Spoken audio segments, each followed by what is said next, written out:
హల్లెలూయా. దేవుడికి మహిమ కలుగును గాక. ఇర్మియా 46 అధ్యాయం 26 వచనం చూద్దాం.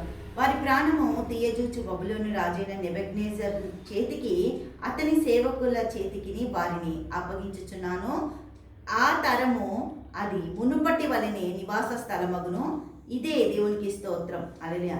ఆ తర్వాత వాళ్ళు ఏమవుతారంటే ఆ తరమంతా కూడా నివాస స్థలముగా వీళ్ళు బబులోని చేతికి ఎందుకు అప్పగింపబడ్డారు? దానియేలు, షద్రకు, మేషకు ఆ ప్రాంతం ఉన్న ఆ పీరియడ్లో వాళ్ళందరూ కూడా అక్కడ ఉండడానికి దేవుడు అనుకూలతని అనుగ్రహించిండు. నపుంసకులుగా వాళ్ళ జీవితాలు వాళ్ళు మార్చుకొని దేవుని సన్నిధిలో నిలబడడానికి దేవుడు అవకాశము వాళ్ళకు అనుగ్రహించింది. ఎందుకు అంటే ఒకవేళ వాళ్ళు భార్య, పిల్లలు, పెళ్ళిళ్ళు అవన్నీ చూసుకుంటే వాళ్ళ దాంట్లోనికి వెళ్ళిపోయేవాళ్ళు. దేవుని కొరకు వాళ్ళు బ్రతకాలని ఆ నపుంసకులు అవ్వడానికి దేవుడు వాళ్ళకి ఆ ఒక ఆధిక్యతనిచ్చిన వాళ్ళు దేవుని వైపే ఉన్నారంట. దేవుడికి మహిమ కలుగును.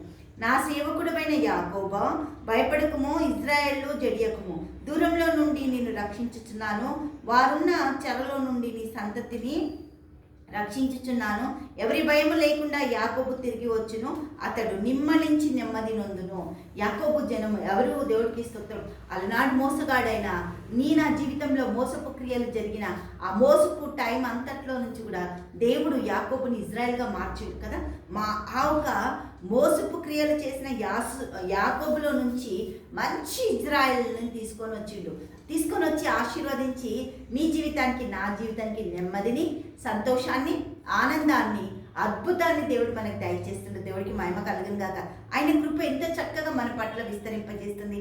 ఆయన దయా సంకల్పం చొప్పున నీ సంతతి, నా సంతతి నిర్మూలం కాకున్న వాళ్ళం మనం కదా. ఎన్ని బాధలు, ఎన్ని వైరస్లు, ఎన్ని యుద్ధాలు, ఎన్ని కష్టాలు, ఎన్ని వేదనలు నలిగిపోతున్నా కూడా దేవుడు సంరక్షిస్తే అపాయం దరిదాపులకు రాదు. అందుకే ఏ అపాయం నీ దరిదాపులకి రాకుండా నిన్ను కంచె వేసి, కుటుంబానికి కంచె వేసి నిన్ను కాపాడే సమర్థుడు ఆయన. దేవునికి మహిమ కలుగును గాక. హల్లెలూయా. తండ్రి యేసయ్యానికి వందన స్తోత్రాలు. గొప్పదేవా, ఆశ్చర్యకరుడు, ఆలోచనకర్తానికి స్తుతులు, స్తోత్రాలు చెల్లిస్తున్నాం.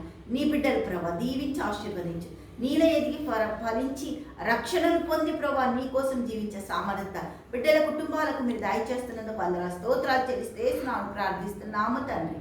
ఆమేన్, ఆమేన్, ఆమేన్.